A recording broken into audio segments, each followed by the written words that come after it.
there we go, and I'm on mute, so sorry about that. I did not realize. So let's start from maybe the very beginning. Technically fun.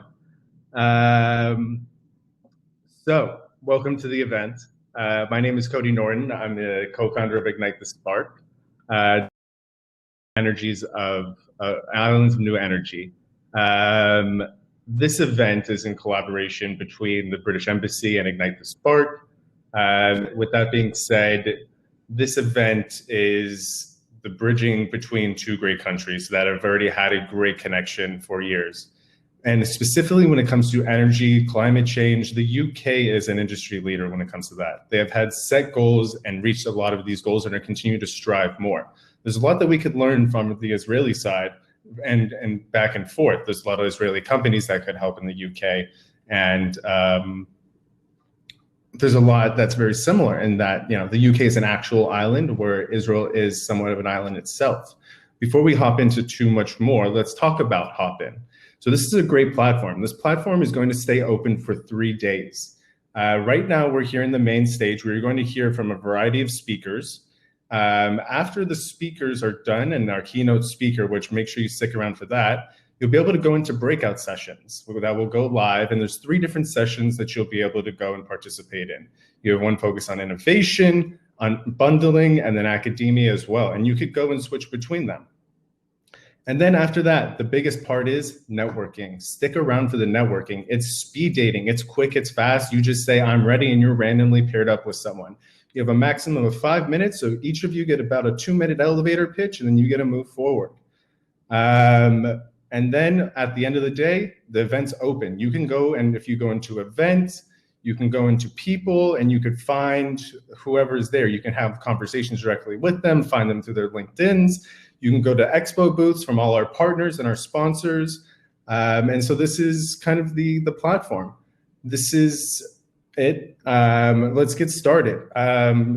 Since I did mention that this is in partnership with the British Embassy, the British Council, and the UK government from variety of sides, I would like to bring up the British Ambassador to Israel, Mr. Neil Wiggin, to come up and share a few words.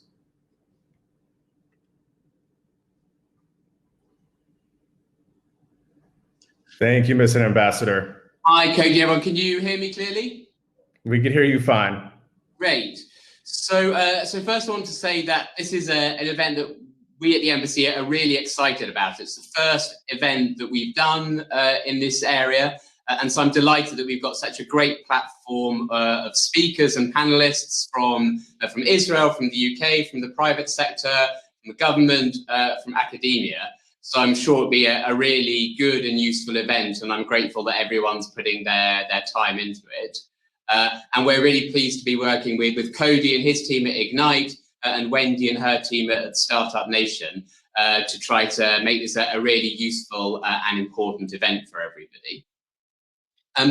As you probably all know, but as you certainly will know by the end of this event, clean energy is at the heart of the British government's agenda.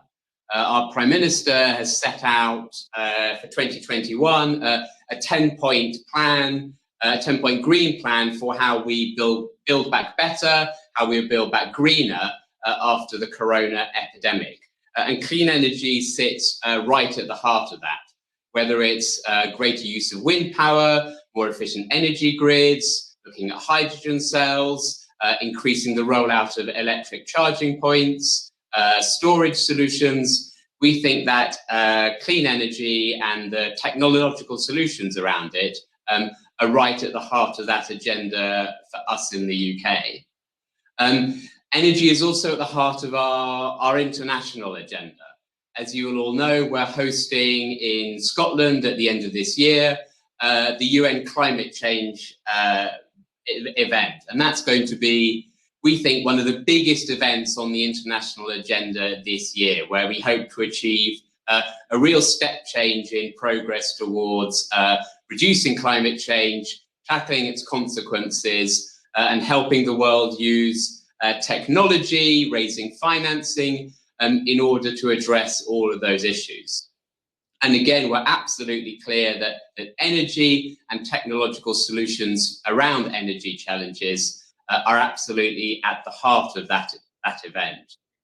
So at the embassy, we have taken our work on environmental issues, including on energy, which really was a very limited area of work for us and for our partnership with Israel, now sits right at the heart of our partnership with Israel.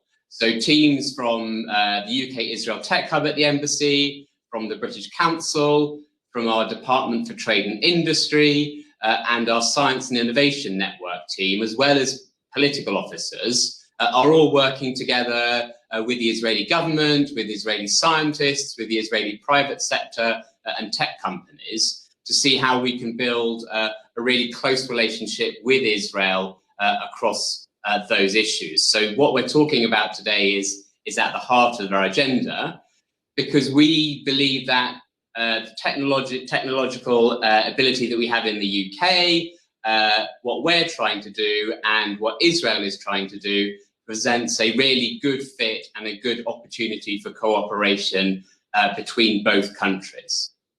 And at the heart of that sort of plan for cooperation and the way of making it real is the World Clean Growth Alliance, which is a new program for us. It's our flagship project in this area, and I chair the board on it because I think it's so important. And it's really directly relevant to the event today. So it offers it's a program that offers a chance to bring together researchers, private sector, government, technology transfer teams to bring cutting edge research to bear on providing technological solutions through every stage of the research process. So it's a very open platform, and we're looking to get used today and other events to get people to sign on to it. So Cody talked about the Hopin platform. So I would really strongly encourage people to visit the World booth, which is part of the platform today, to pose questions, to pose challenges, and to try to see how you can get involved in that network. I've realized I've done the fatal ambassador trick of talking for too long already, so I will stop on that, hand back to Cody, but I wish you all a really useful set of talks today and look forward to staying in touch. Thanks, Cody. Well, thank you, Mr. Ambassador. I really do appreciate it. And don't worry about it, you didn't take that long, and there's a lot of invaluable information. As he brought up again, we have the expo booths, which is something that's really nice to have. Go check those out afterwards, and those will be open for the next 3 days. As I realized, I was muted, and so I've already given my full speech, but let's briefly discuss what Ignite the Spark is. Ignite the Spark is an Israeli grassroots energy tech innovation community. Our goal is to support energy technology both on a domestic and international front. We do, micro meetups. We do very specific meetups. We have focus on investors. We could focus on the actual specific technologies, maybe hydrogen, battery storage. We get CEOs together to then meet with energy consultants. We want to help solve the problems. And one of the things that we understand in today's world is that COVID-19 is going to pass. We see the vaccination rates increasing globally. Israel obviously is a front leader in this and leading the race. But climate change, energy technology, what we believe with Ignite the Spark is if one of these companies can succeed, it could be a game changer in the way that we consume energy and the future of our planet. Very briefly, I want to share with you something that we did with our partner right before I bring them up. This is the Israeli innovation ecosystem when it comes to energy technology. This map is available on our website, which I believe my co-founder Eshel posted at ignitethespark.org.il for you to go ahead and download. And it's a fully interactive map. There's different categories that we broke this down into. These are all the companies that are based here in Israel that have a Startup Nation Finder profile as well. Startup Nation Central has been an unreal partner in everything that we do. They've supported us in an immense way. And so I'd love to bring up their executive director of Startup Nation Central, Wendy Singer, to come right ahead and share more about her organization and what she does. Great, thanks, Cody. And a special hello to Ambassador Wiggin and Hadar and all our friends at the UK Israel Tech Hub. So first, a word about Startup Nation Central. We are a nonprofit that was born about 8 years ago in order to connect Israeli tech and innovation with global challenges. One of the key ways that we do that is through a platform that we launched called Startup Nation Finder. It's essentially a mapping of the entire Israeli tech ecosystem. It's got all the startups, all the R&D centers, all the VCs, hubs, and even the technology coming out of academia. So this whole thing is online and free, startupnationfinder.org. And I invite all of you to just hop on and have a look. It's a great way to kind of scratch under the hood in terms of what's happening in the energy and sustainability sector. Now, for us at Startup Nation, this event is an ultimate connection between two worlds that we see as strategic for the Israeli ecosystem. On the one hand, you have the energy tech sector, which has been developing at an impressive clip. And at SNC, we're seeing this very clearly. It's the number of global corporates that are reaching out, the extent of the deal flow, or the new companies and startups that have been popping up. All of this, of course, is thanks to a highly supportive network, which has been evidenced by the community that Ignite the Spark has built. So, Cody, you're an Unreal partner as well. And then you have the UK market, which is also seeing lots of change. A pessimist might perceive that as turmoil or even chaos, but we Israelis only see a new window opening. One of the iconic entrepreneurs in the Israeli tech sector is Nadav Tzafrir, and he was quoted in a book called Chutzpah saying, "We believe the most creative innovation happens at the edge of chaos." So there you have it. When you bring together innovation in the energy sector, the UK market to one event, there must be a real business opportunity to be explored. In terms of exploring, I invite any of you to reach out to my colleagues, Jeremy Kletzstein and Michal Saror, if you'd like to further look into any of these topics. And with that, I wish all of you a productive and eye-opening 3 days ahead. Back to you, Cody. Thank you, Wendy, and for the kind words. And by the way, Startup Nation Central, they have a booth as well. So make sure you go check out their expo booth. As you saw, Michal, they posted the Finder link, so you can go and check it out. It's not just for the energy sector. As we realize, this is a multi-dimensional approach. You know, energy technology is then paired up with Industry 4.0, and then it's paired up with e-mobility. It goes across the board at the end of the day. So then you're able to see companies that, you know, that can potentially do business, and at the end of the day, networking. This is what we're here for. And this is both sides of the coin. We have the Israeli side and we have the UK side. So first, just very briefly, I'd like to bring up the Deputy Director General for Planning, Policy and Strategy for the Israeli Ministry of Energy, Sharon Hatzor, for a few brief words. Hi, everyone. Good afternoon, dear colleagues, friends, and partners, and I'm honored to be here. And I will take part of the UK and Israeli energy talk. And first of all, I want to say thanks to the British Embassy and the ambassador, also to Ignite the Spark for organizing this great event. And I'll spend my 2 minutes telling you a little bit about our Ministry Energy strategy and policy. So in the past few years, the Israeli Ministry of Energy is investing greatly in developing the Israeli energy sector to become cleaner, greener, and more efficient and competitive, all while encouraging creativity and innovation, and of course, breakthrough technologies.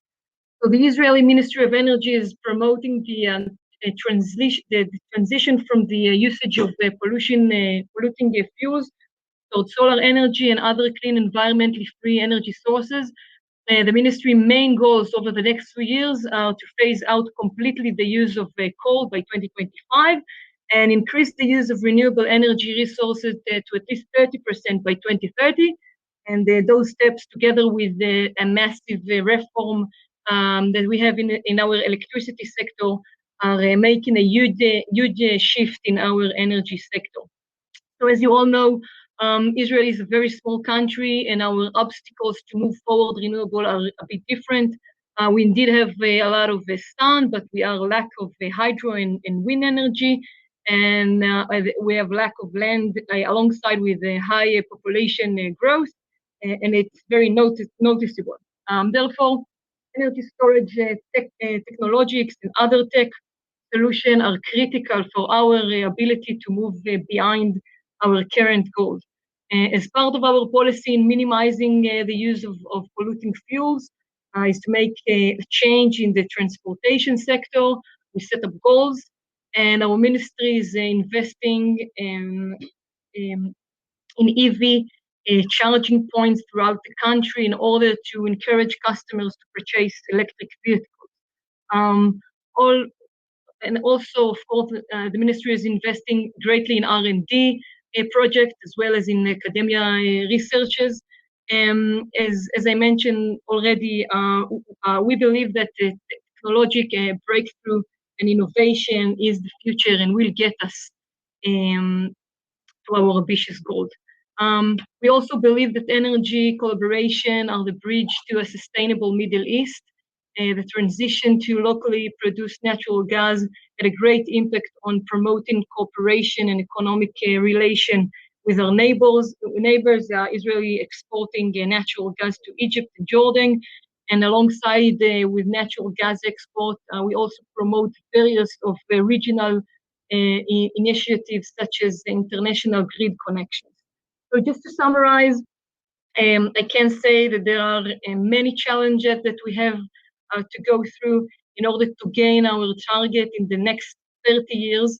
But I believe that the huge step that we've made in the past few years will encourage and motivate all of us to make even a bigger step in the near future. So thank you very much for inviting me, and I'm really happy to be here. And of course, I'll be happy to be in touch with all of you and have a great time. And thank you very much. And shalom.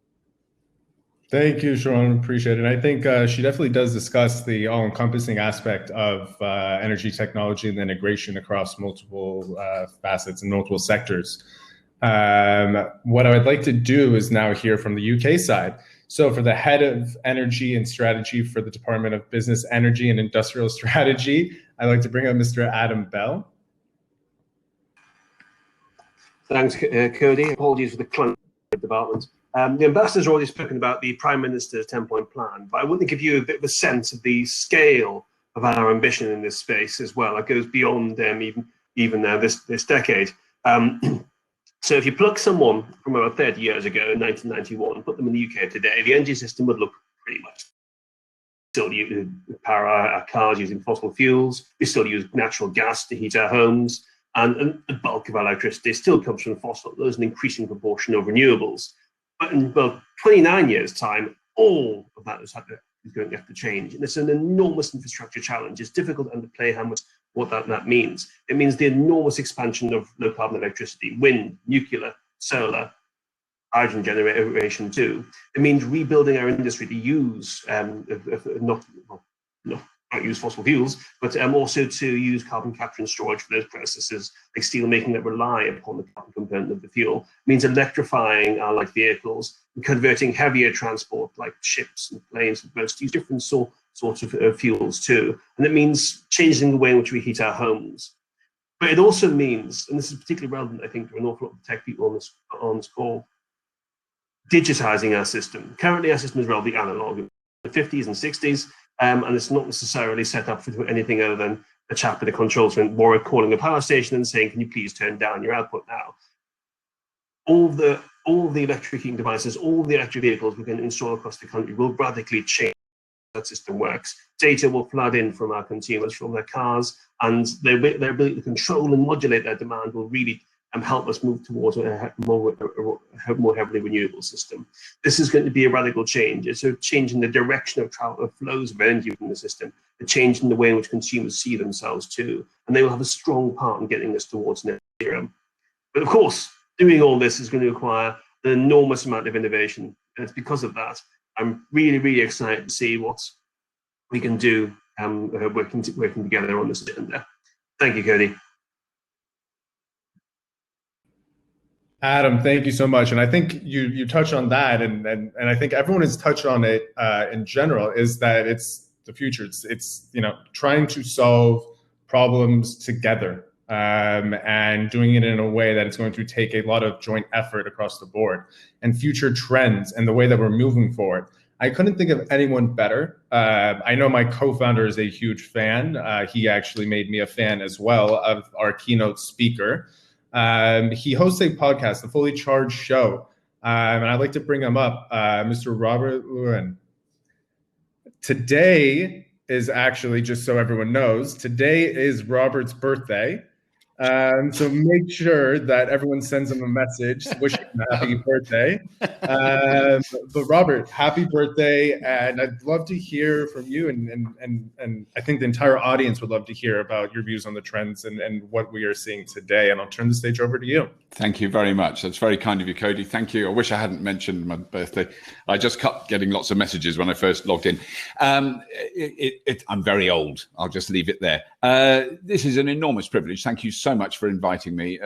Really appreciate the time you're giving me to do this, because it is, a deep joy in the latter section of my life to be up to my neck in these topics. It was an unexpected turn of events that got me here. It's a very long story. I won't bore you with it.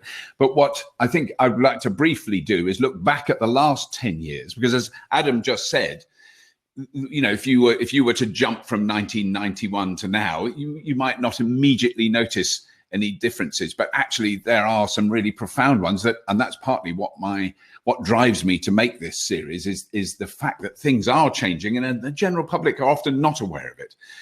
Particularly, for instance, offshore wind. The very fact that it's offshore, we don't see it. 99% of the people in this country don't look out at sea from their houses and notice on the horizon there's a lot of wind turbines.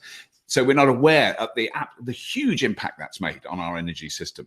But I want to look quickly back at the last 10 years. So when I first was driving an electric car regularly, which was now about 12 years ago, there was one rapid charger within the United Kingdom, one, and it was behind a locked gate. So you had to ask permission to use it, and it very often didn't work.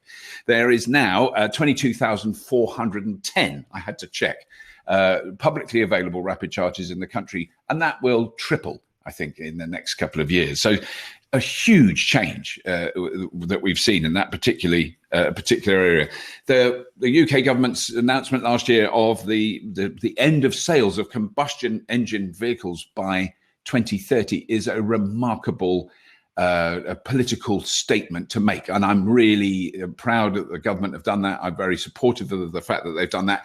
There will be a lot of kickback. A lot of people are moaning about it, but I think it's going to hold, and I think people will see the general population, I think, are really coming around to it, because I think that's one of the critical things that's changed in the last 10 years. I do a lot of public speaking about this. I'll rephrase that. I did a lot of public speaking about this until the last year.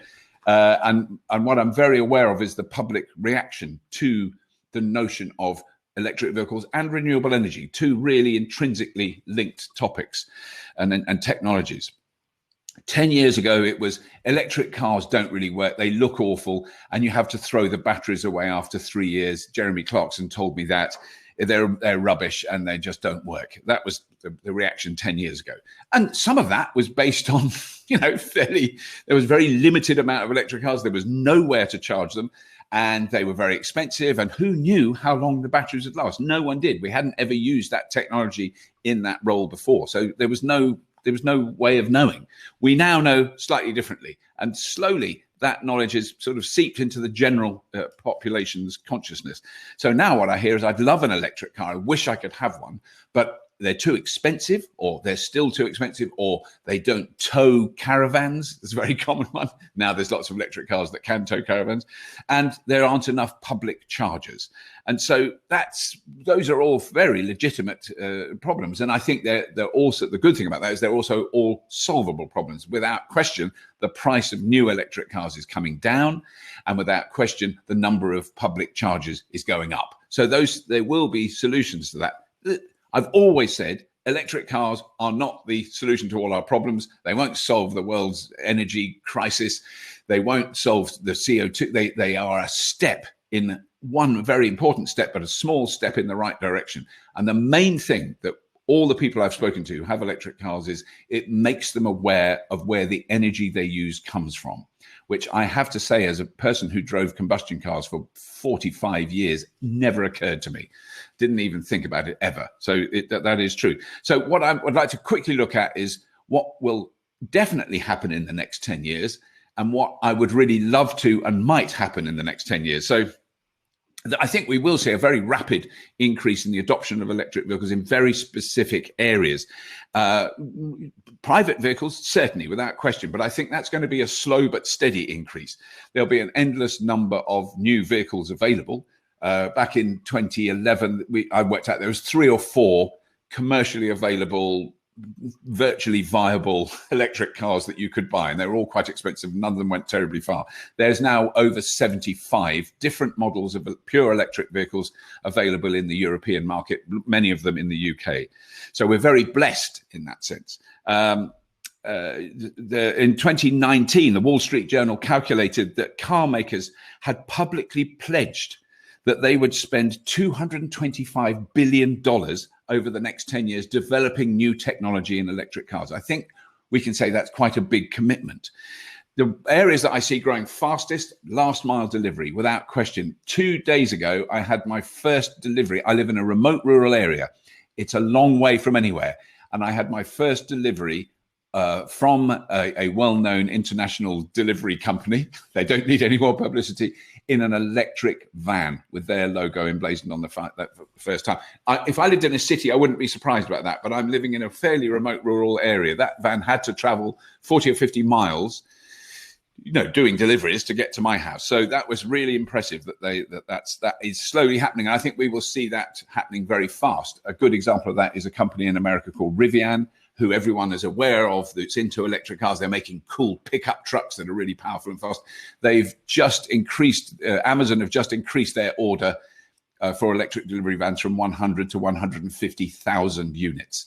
And they're already producing these. That's where they're making the money. We're going to see an enormous uptake of urban delivery vehicles, urban public transport, taxis. They will be electric way, way before most people are driving electric cars. The other area that I didn't expect to see is electric plants. So diggers, earth movers, bulldozers, really big, large electric plants. We're starting to see those come onto the market. There's a quarry in Sweden now that the entire fleet of machinery they use on this quarry is electrically powered. So huge, and we're talking massive trucks that can carry 50 tons of rock, huge diggers, huge hydraulic diggers, just electric motors and batteries instead of diesel engines. So that's happening. I've actually had 2 electric diggers at my house making a mess of my garden, so I know they work.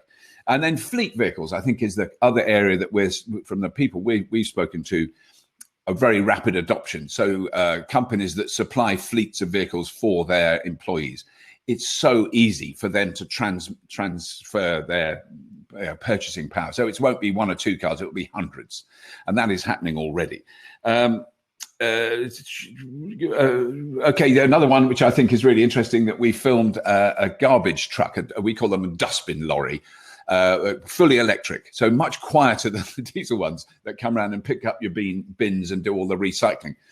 And that we followed one that was being tested by various council areas in the UK. And there was one electric truck. Well, Manchester City Council have just started using 28. They bought 28 of them, and they're using them as regular bin lorries. So this technology, the changeover is very rapid. I've waited years for the first bin lorry, and now 28 come along at once. So other area that a lot of people talk about is fully autonomous vehicles. I've had the privilege of being driven around in 200% fully autonomous vehicles. Incredible technology. I felt very safe. I still think it's 5 years away. The energy consumption of the computing power needed to make that possible was enormous. It reduced a Nissan Leaf with an average urban driving range of, say, 150 miles to 40 miles. It had 40 miles range because it was running this vast array of very space-hungry electronics and computers in the back. Now, that was 3 years ago. That would already have been shrunk down, but I think we've got a lot of places to go.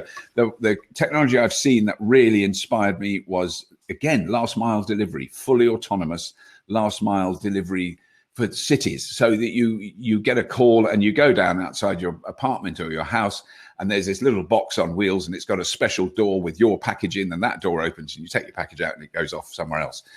That I can see coming much faster. They're low speed. They only do a local area of delivery.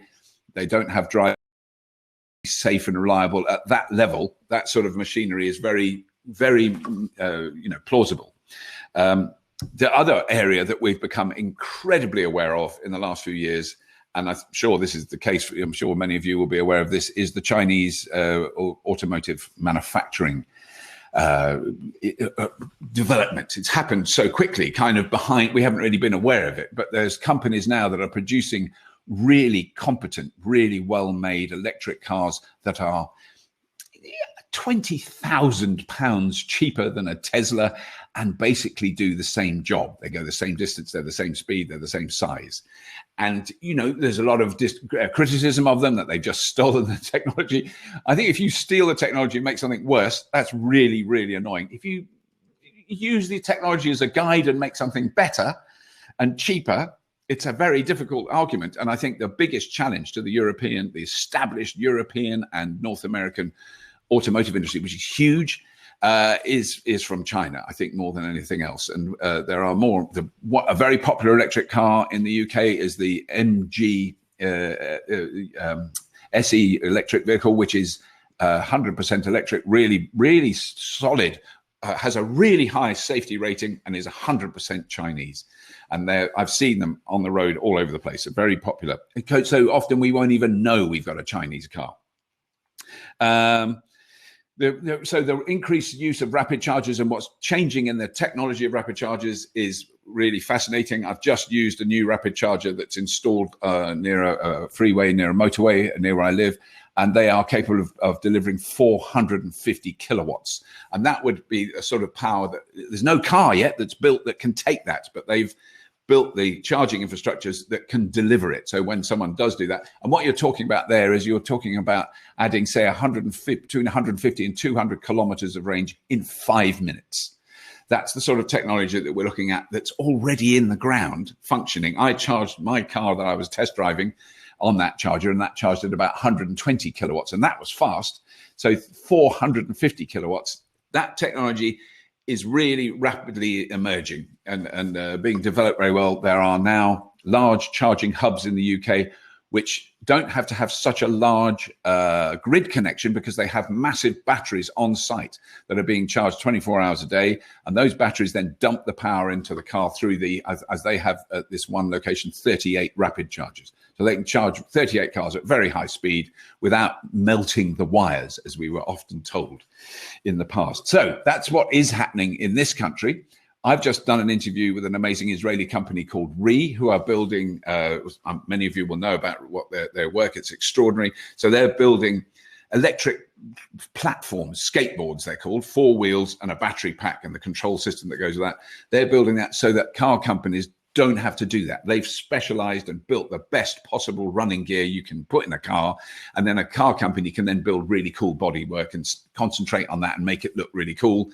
And the way that they've designed this, that we have, so that the way that the parts of the vehicle are replaceable, is genius. And I love this aspect of this, the liberation of electric drivetrains have done to engineers and car designers. It's changed the whole dynamic of the industry, and I think in really, really exciting ways. And that's kind of what we hope is going to happen in the next 10 years. And I'm just hoping I haven't gone too far. I'm nearly finished. Here's a couple of really important points that I've really become aware of in the last 10 years.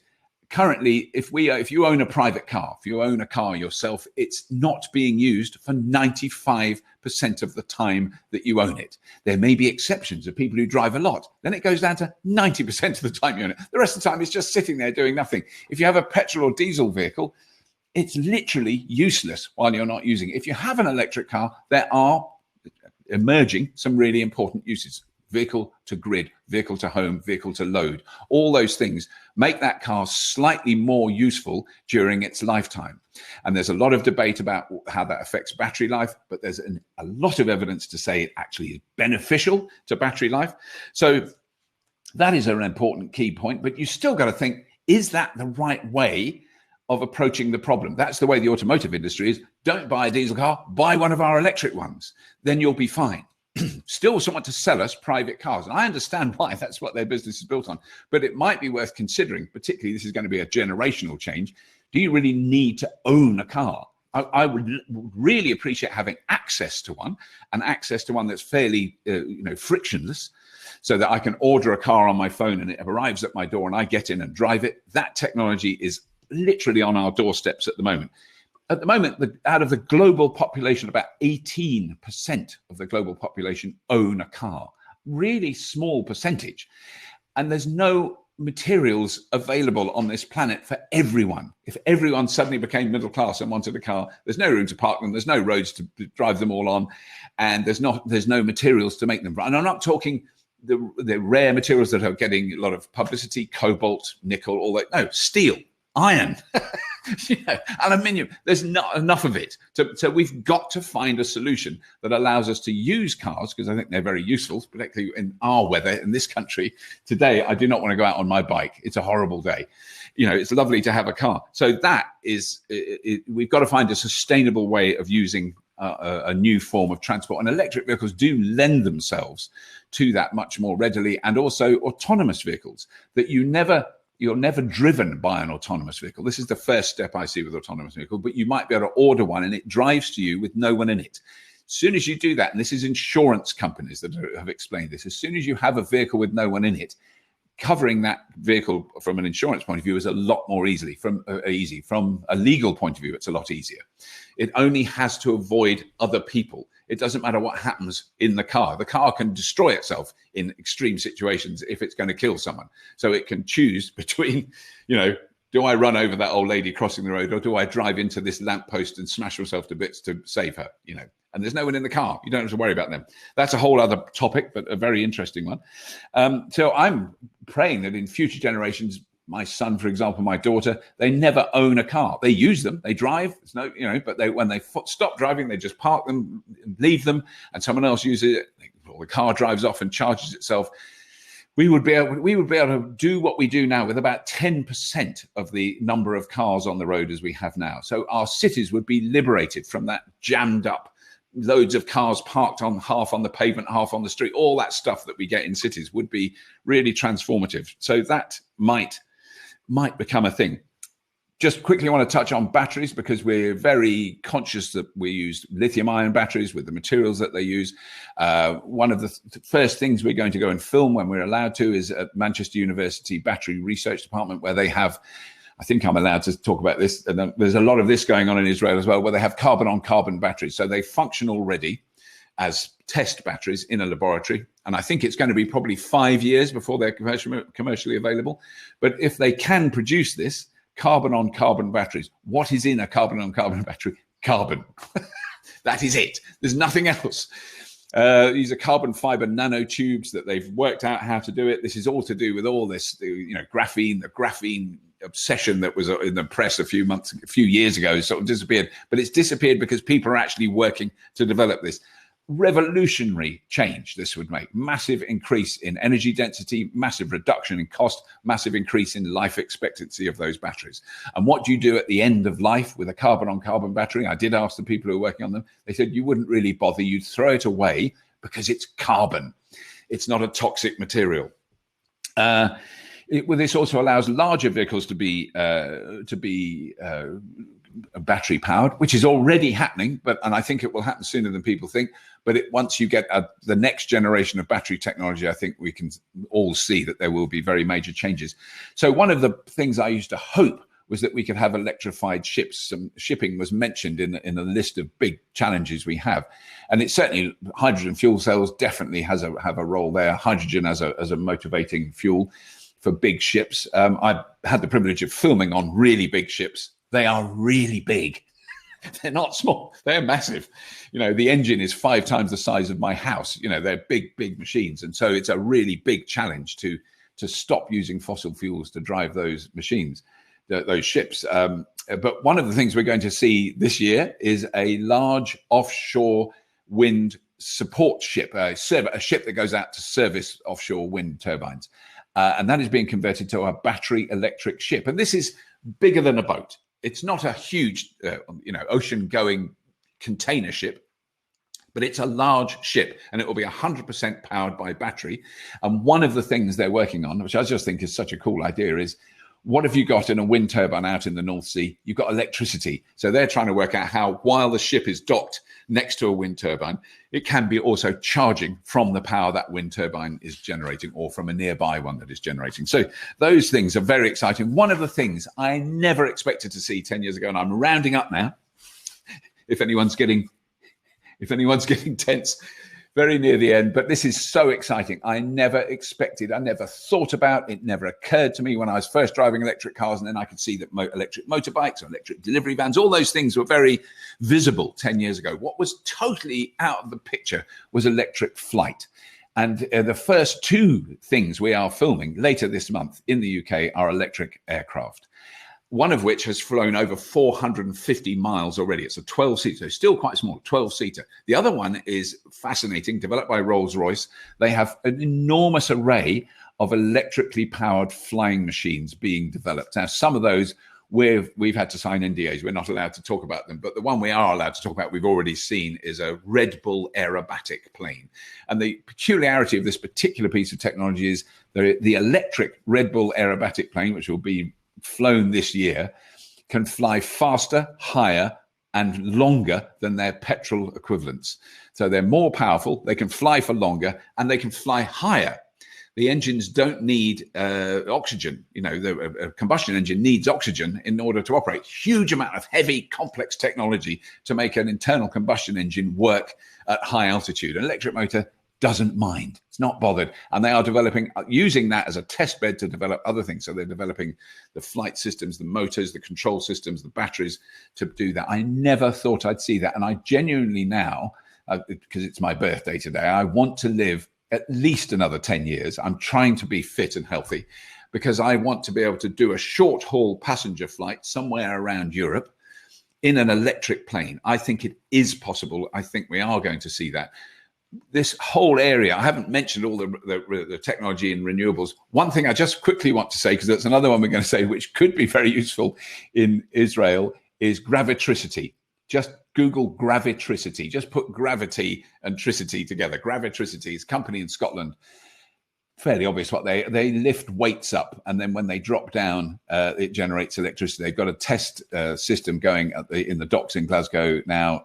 Really exciting idea. They're talking about using them in old coal mines, but there are brilliant new ways of developing energy storage, which is the critical thing for renewables. The more electricity we've learned to store, the larger amounts we can store, not just in batteries. Obviously, they have a role, but there's millions of other ways. Obviously, pumped storage is the big one that Norway use. We use that to a certain extent, but there's so many other areas. But the other one I always want to say is if we've got 10 million electric cars in the UK and 90% of them aren't being used, there's a big battery for you, widely distributed over the whole country. That applies to Israel in exactly the same way. I don't want to talk anymore because I'm sure I've gone way over my time. I'm just being told if I'm not being told off. But that is all I have to say. Thank you so much for listening and putting up with me. Oh, and watch Fully Charged. Of course, make sure that you subscribe. Watch Fully Charged. Robert, I wish you don't say that. You're going to live longer than 10 years, but let's make these trends within the next 10 years. And if not even sooner, within the next 5 years, I think. So Robert, again, thank you so much. There was a lot to unpack there. This is going to be recorded, so there was a lot of great information. So we'll be able to share it with you again. So next steps from here. I want to ask that all our panelists go over to their sessions, and then all our attendees go ahead and find your sessions. There are 3 different sessions. If you look on the left, it says now sessions. There's one for academia. There's one we'll be talking about unbundling. And then there's another one that is all about innovation and commercialization and talking about startups and how these companies did it. This is it for the main stage. So go ahead and check out sessions. Afterwards, make sure you stick around for the speed dating networking. So with that being said, thank you for sticking around for the main stage, and go find your sessions.